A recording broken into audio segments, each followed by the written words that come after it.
amigos concurseiros maravilhosos, batalhadores espetaculares, tudo bem com vocês? Sejam muito bem-vindos ao meu canal Neguinha Federal, o canal dessa neguinha que faz revisões, meu bem, porque é assim que ela memoriza as coisas. E aproveito, esse método de estudo e te ajudo a lembrar de certos pontos. Se você for fazer prova, você vai lembrar das minhas presepadas aqui, se Deus quiser. Vai conseguir sua aprovação, aleluia, amém. Então, galera, hoje a gente vai dar continuidade à revisão de poderes administrativos. Tá andando, devagar, mas tá andando.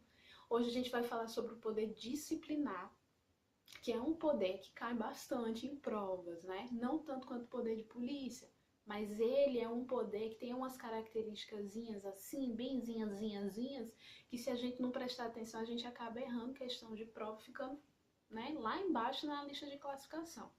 Então vamos prestar muita atenção. Não preste atenção nos meus dreads, preste atenção no que eu vou falar, tá, querido?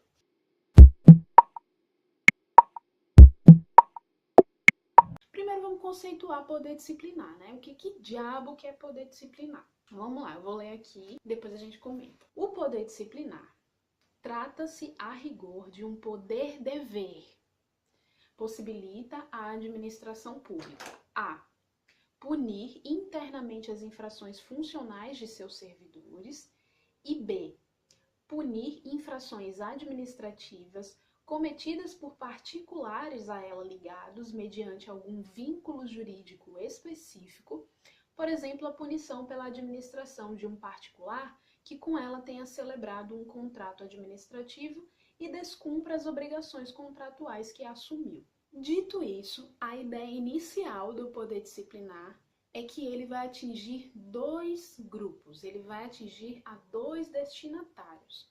O primeiro destinatário são os agentes públicos e o segundo, os particulares, mas não são os particulares, qualquer particulares, são aqueles particulares que tenham um vínculo específico, um vínculo jurídico com a administração pública. Que particulares seriam esses? Seriam aqueles particulares que, por exemplo, estão participando de algum processo de licitação com a administração pública, ou aquela pessoa que firmou algum contrato com a administração pública.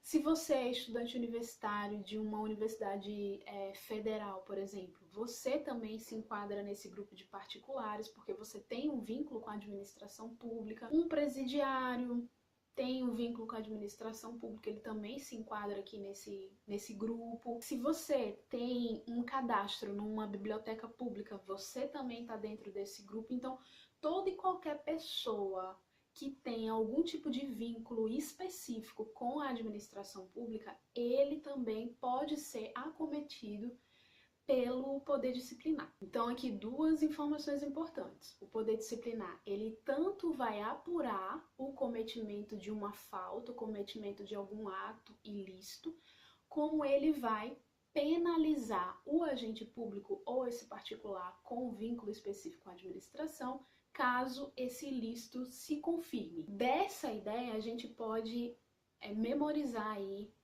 uma informação muito importante sobre o poder disciplinar. É que ele vai ter tanto o aspecto vinculado, quanto ele vai ter um aspecto discricionário. E aí, antes de você seguir aqui no vídeo, eu vou pedir para você assistir esse vídeo aqui, que fala sobre o poder discricionário e o poder vinculado, caso você tenha ainda alguma dúvida. Porque é importante que você tenha esses conceitos bem internalizados aí, né, meu bem, para você não se confundir aqui no babado agora.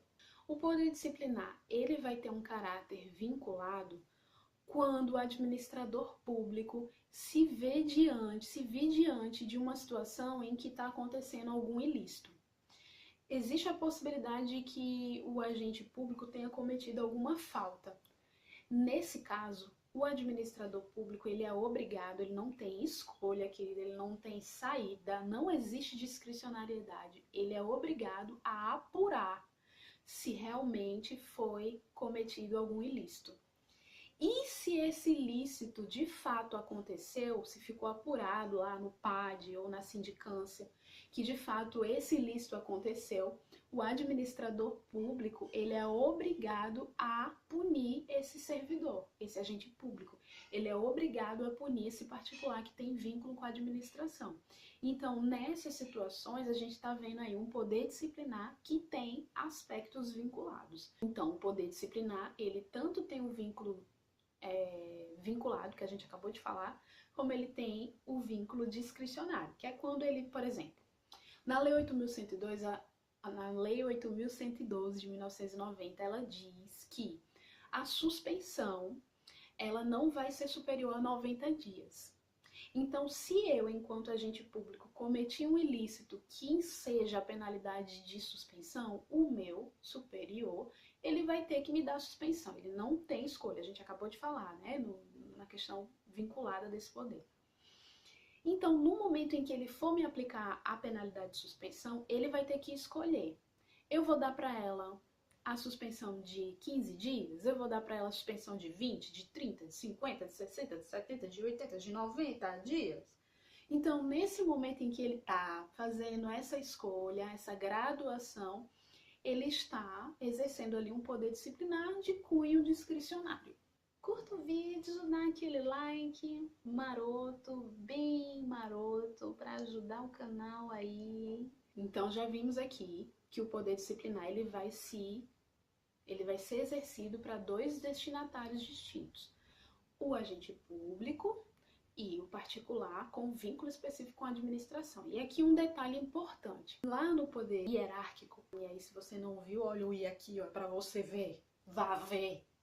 A gente comentou que existe um grupo de doutrinadores que diz que quando a administração pública tem a prerrogativa de aplicar uma sanção, essa prerrogativa de aplicar a sanção decorre do poder disciplinar. Mas existe esse conhecimento que os doutrinadores eles passam, né, de que quando a administração pública, isso é mais entendimento de doutrina moderna, tá? Quando a administração pública está exercendo poder disciplinar para com um agente público, ela está praticando o poder disciplinar, mas na verdade essa sanção que ela está aplicando é decorrente do poder hierárquico. É como se o poder hierárquico fosse a classe e o poder disciplinar fosse o gênero. Entretanto, quando a administração pública está fazendo aí o seu papel de poder disciplinar, né, e aplicando uma sanção para um particular que tem um vínculo específico com a administração, aí não tem nada a ver com poder hierárquico, tá? Não tem nenhuma ligação com poder hierárquico.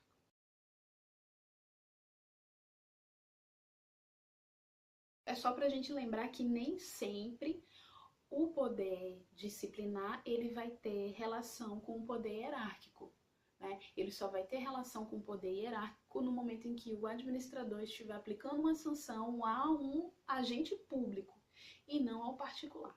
Que aí o poder disciplinar estaria sendo visto como um poder autônomo. Fica aquela dica, mais uma vez eu falo para vocês.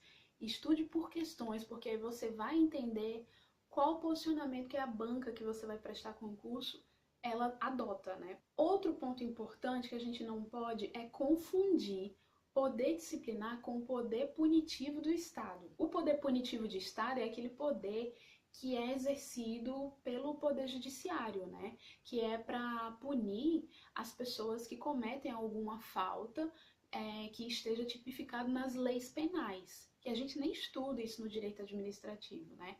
Enquanto que o poder disciplinar é aquele poder para punir um agente público ou um particular que tenha vínculo com a administração pública. Então, no poder punitivo de Estado, que são os crimes, as contravenções penais, ali a pessoa não necessariamente precisa ter um vínculo com a administração para ser punida, ela só precisa cometer um ilícito. Enquanto que no poder disciplinar, ela necessariamente precisa ter esse vínculo específico com a administração para poder ser punido. E a gente também não pode confundir, né, meu bem, o poder disciplinar com o poder de polícia, porque acontece muito a gente confundir.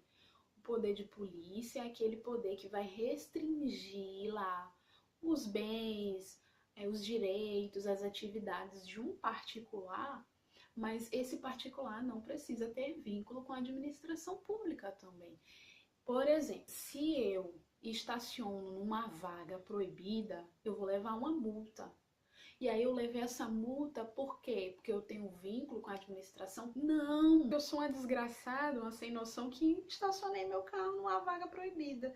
Então, assim, qualquer pessoa que estacionar ali naquela vaga proibida vai levar uma multa. Está passível de levar uma multa.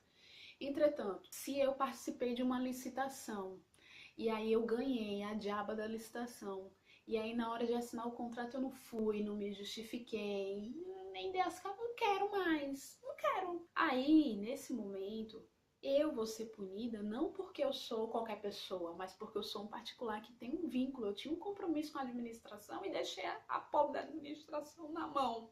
Uma coisa é uma coisa, outra coisa é outra coisa. E um último babado que é importante ser dito, porque vai que toda aplicação de sanção, toda penalidade que é aplicada, ela tem que ser motivada. E não existe exceção aqui, não existe, sabe? Não, é regra. Você vai aplicar uma sanção, você tem que motivar, porque a gente tem que lembrar que tanto o agente público quanto o particular, com vínculo especial com a administração, eles têm direito ao contraditório e ampla defesa. Então, a administração pública ela precisa motivar, ela precisa justificar aquela penalidade que está sendo aplicada. Então é isso, gente. Poder disciplinar foi. Vamos respirando. É isso. Espero que tenha ajudado aí. Fica de olho nesses detalhes que a gente falou aqui.